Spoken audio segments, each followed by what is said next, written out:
যুদ্ধ করার সে অভিপ্রায় আমাদের নেই, যদি বাধ্য না করে কেউ।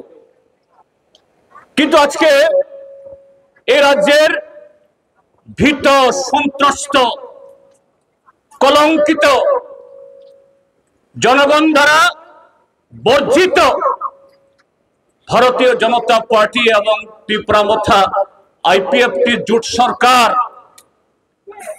তারা এই জনগণের দাবিগুলো শুনে তারা প্রকম্পিত, তাদের রাতে ঘুম নেই। কিন্তু মানুষকে আটকাবি কি করে? ভারতীয় জনতা পার্টিকে 2018 সনে যারা ভোট দিয়ে সরকার এনেছিলেন তারা সব খারাপ মানুষ, এই কথা আমরা কখনো বলি না, আজকেও বলি না। 23 সালেও এ রাজ্যের সংখ্যাগরিষ্ঠ মানুষের ভোট দিয়ে তারা জিতেনে ত্রিপুরা তাদের দালালির কারণে সংখ্যালঘিষ্ঠ ভোট পেয়ে তারা আজকে সরকারে। সেই সংখ্যালঘিষ্ঠ যারা ভোট দিয়েছেন বিজেপিকে, তাদের মধ্যেও সবাই খারাপ, এটাও আমরা বলি না। কিন্তু গত 7.5 বছরের এই হাজারো অন্যায়, অত্যাচার, গণতন্ত্র হরণ, মানুষের ভোটাধিকার দখল করা, জনগণের টাকা লুট করা, রাস্তার টাকা, ঘরের টাকা, জলের টাকা, বিধবা বৃদ্ধ বৃদ্ধাদের পেনশনের টাকা লুট করে খাওয়া, এই সমস্ত অল্প কিছু বিজেপির সাকরেদদের, এদেরকে রক্ষা করার জন্য কোনো ভালো মানুষ আসেনি, আসবেও না, আগামী দিন আসবে না। তাহলে অগত্যা এদের পথ কোথায়? পথ কি? অগত্যা তাদের আর কি উপায় আছে? এই 7জন ব্লকের মধ্যে, ব্লক চত্বরের মধ্যে কিছু সমাজ বিরোধী এই ব্লককে ধুয়ে ধুয়ে খাচ্ছে। বিধবার টাকা, গরিব মানুষের ঘরের টাকা, জলের টাকা, রাস্তার টাকা, মানুষের কষ্টার্জিত টাকা, এই সমাজ বিরোধী দাগ পড়েছে। তোমরা একটা এখানে যজ্ঞ করো, তোমরা এখানে একটা মঙ্গলবারের দিন শনি পূজা করো। শনির দশা লাগলে মঙ্গলবারেও শনি পূজা করতে হয়, এই হলো বিজেপির দশা, এ হলো বিজেপি। দেখবেন ব্লকেও যান, কারা সে আয়োজন করছে? ভালো বিজেপি নাই। আবারও আমি কথা বলছি না, ভালো বিজেপি আছে, ভালো মনের বিজেপি, উন্নয়ন চান, শান্তি চান, মঙ্গল চান। 7 ব্লকের উন্নয়ন হোক, 7 সাব্রম মহকুমার উন্নয়ন হোক, এই যারা চান এরকম বিজেপি, তারা কেউ আয়োজনে নেই। কারা? এই গত 7.5 বছরে সমস্ত অপরাধে যারা হাত পাকিয়েছে, উপরতলার কিছু মন্ত্রী, কিছু বিধায়ক, কিছু মন্ডল নেতা, আর নিচু তলায় তাদের এই সাকরেদরা, তারাই আজকে এই মঙ্গলবার দিনের শনি পূজা সেখানে করছে।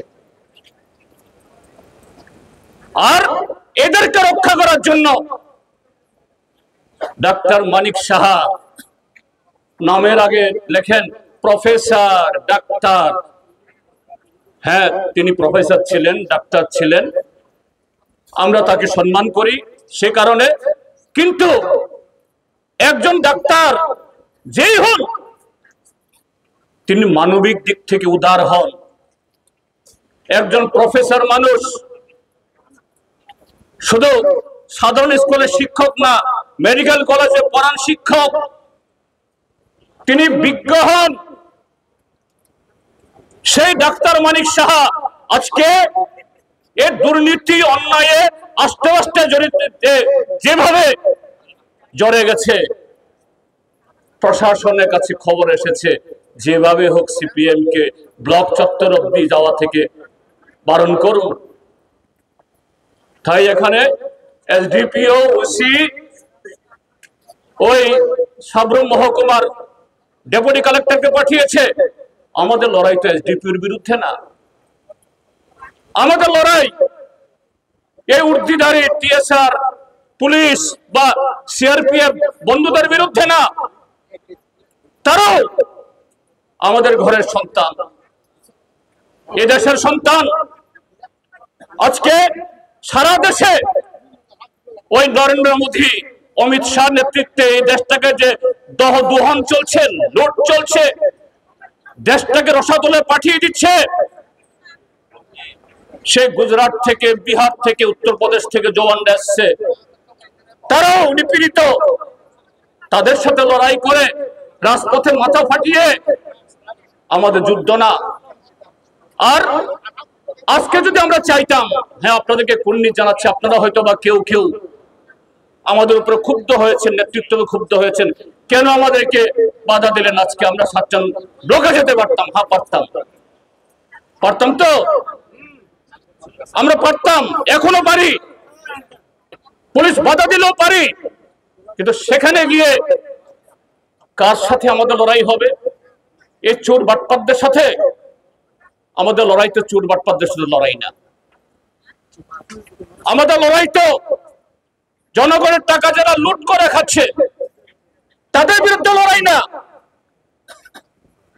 যারা নৈতিকতার কথা বলে, সিপিএম এর অফিসগুলো বুলডোজার দিয়ে ভেঙে দিয়ে বলছে খাস জায়গাতে থাকলে সেই পার্টি নাকি খারাপ জায়গা, অন্যায় জায়গাতে থেকে অন্যায় কাজ করবে। এখানে কোন জায়গাতে বিজেপির পার্টি অফিস আছে? 7 জন ব্লকে যেখানে বসে তারা আজকের এই কুকাণ্ডের সমস্ত ষড়যন্ত্র করলো, এটা বিজেপির কোন বাপের অফিস, কোন বাপের জায়গা? নরেন্দ্র মোদীর বাপের জায়গাও না, অমিত শাহর বাপের জায়গাও না, মানিক সাহার বাপের জায়গাও না, কারো বাপের জায়গা না, জনগণের জায়গা। আর সেই জায়গায় আজকে তারা নির্লজ্জ অন্য দলের পার্টি অফিস বুলডোজার দিয়ে ঘুরিয়েছে, আর নিজেরা তাদের প্রধানমন্ত্রী, স্বরাষ্ট্রমন্ত্রী তাদের ছবি টাঙ্গিয়ে এখানে বসে আছে। এই দল ন্যায় দিতে পারে? এই দল ত্রিপুরার মঙ্গল করতে পারে? করতে পারে না, কারণ এই দল সম্পূর্ণভাবে অনৈতিক। নৈতিকতা বলতে ভারতবর্ষের সংবিধান, গণতন্ত্র, ধর্মনিরপেক্ষতা এদের রক্তে নেই, এদের ডিএনএ নেই। অসত্য কথা বলা, মানুষকে নানাভাবে বিভ্রান্ত করে ক্ষমতায় টিকে থাকা, কালো টাকা দিয়ে বিধায়ক এমপি কিনে সরকার গঠন করা, এটাই হলো বিজেপি, এটাই হলো তাদের সিম্বল, এটাই তাদের পুষ্টিতে লেখা আছে, তার বাইরে কিছু লেখা নাই। তো সেই বিজেপি এখানে এদের সেই সমাজ বিরোধীদের সাথে লড়াই করে আমাদের হাতকে কলঙ্কিত করব, আমাদের হাতকে ময়লা করতে রাজি না। আমাদের লড়াই এই দেশ থেকে, ত্রিপুরাজ্য থেকে এই বিজেপি নামক এবং তাদের পেছনে যে শক্তিটা ক্রীড়নক রাষ্ট্রীয় স্বয়ংসেবক আরএসএস, এরা কথায় কথায় বলে জয় শ্রীরাম, ভারত মাতা কি জয়, ওই শনি, কালী, দুর্গা, গণেশের কথা বলে। সনাতনী, আমরাও সে সনাতনী পরিবার থেকে এসেছি। আজকে এখানে যারা উপস্থিত বেশিরভাগই হয়তো 2-4 জন খ্রিস্টান থাকতে পারেন, বেশিরভাগই হিন্দু ধর্মাবলম্বী, বৌদ্ধ ধর্মাবলম্বী, অর্থাৎ এদেশের সনাতনী ঐতিহ্যের সাথে আমরা পরিচিত। সনাতনী ধর্ম কখনো বলে অন্যের গণতান্ত্রিক অধিকার কেড়ে নাও, অন্যের সম্পত্তি লুট করো? সনাতনী ধর্ম কখনো বলে এই দেশের সংবিধানের বিরুদ্ধে কাজ করো? আজকে আরএসএস, বিজেপি এরা অন্যায় ছাড়া সনাতনী চেতনা, সনাতনী আত্মা, তার বিপরীত ছাড়া, পরিপন্থী ছাড়া এরা অন্য কোনো কাজ করতে পারে না। কেননা এই আরএসএস এরা ব্রিটিশের দালাল। ওই বাংলাদেশের 1971-এর যুদ্ধে সেখানে পাকিস্তানের ইয়াহিয়া খানকে সমর্থন করার জন্য, মুক্তিযুদ্ধরা যাতে বাংলাদেশ স্বাধীন না করতে পারে তার জন্য এক দল তৈরি হয়েছিল, তাদের নাম রাজাকার। এই রাজাকাররা এই পাকিস্তানের বাহিনীর হয়ে নিজের মা বোন, নিজেদের ঘরের ছেলে মেয়ে বউ এদেরকে ধরে ধরে পাক সেনার কাছে নিয়ে দিত। 3 লক্ষের বেশি এই বাংলাদেশের মা বোন পাক সেনাদের কাছে এদের ইজ্জত খুইয়েছিল, এদের জীবন শেষ করেছিল। 33 লক্ষ মানুষ সেই যুদ্ধে জীবন দিয়ে বাংলাদেশ স্বাধীন হয়েছে। আর এই স্বাধীনতার বিরুদ্ধে পাক সেনাকে যারা সাহায্য করেছে রাজাকার। ভারতবর্ষের রাজাকার হলো আরএসএস। আরএসএস 1947-এর আগে ব্রিটিশদের বিরুদ্ধে যখন দুর্বার লড়াই, এরা ব্রিটিশদের দালালি করেছে। ভারত ছাড়ো আন্দোলন, স্বরাজ আন্দোলন, ভারতের তেরঙ্গা ঝান্ডা উত্তোলনের লড়াই সংগ্রাম, এগুলো বিরোধিতা করেছে। এরা মানুষকে বুঝিয়েছে ব্রিটিশ তো ভালো, ব্রিটিশ তো শিক্ষিত, ব্রিটিশদের অনুসরণ হয়ে থাকতে হবে, এদের আশীর্বাদ নিয়ে চললে আমরা এগোবো। যারা এই ব্রিটিশদের যারা দালাল, ভারতবর্ষের রাজাকার, তারাই আজকে এই বিজেপি এবং আরএসএস। তো স্বাভাবিক আজকে আপনারা মানুষের গণতান্ত্রিক অধিকার নিয়ে গণতান্ত্রিক ভাবে, শান্তিপূর্ণ ভাবে এটা বলার জন্য এখানে এসেছেন। আপনাদেরকে পথ আটকায়, যেতে দেয় না। আর ধর্মের নামে অধর্ম করে এটা গোলযোগ তৈরি করার চেষ্টা করে। তারা কতটুকু ভয় পেলে তারা এটা করতে পারে একটু ভাবুন। কাজী বন্ধুরা, হয়তো অনেকে ভাববেন আমাদেরকে যেতে দেওয়া হয়নি, আমাদের থামতে হয়েছে, আমরা তো পারলাম না, আমরা বোধহয় হারলাম। না, আমরা হারিনি, হেরেছে তারা, হেরেছে তারা। এই জন্য ওই ভগবানের নাম জপ করতে হচ্ছে। সে ভগবানেরও আশীর্বাদ পাবে না, এই শনি দেবতার আশীর্বাদও পাবে না। শনি দেবতার অভিশাপে এদের ধ্বংস অনিবার্য। কাজেই আমরা হারিনি, তারা হেরেছে। মানিক শাহ হেরেছে, বিজেপি হেরেছে, গণতন্ত্র জিতেছে। আমরা আগামী দিন আমাদের লড়াইকে আমরা আরো ঘরে ঘরে পৌঁছাবো, আরো বেশি শক্তি সঞ্চয় করার মধ্য দিয়ে মানুষের বক্তব্য, মানুষের দাবি তুলে ধরবো। সে লড়াইয়ে বিজেপির মধ্যেও যারা সৎ, বিজেপির মধ্যেও যারা শান্তি চান, উন্নয়ন চান,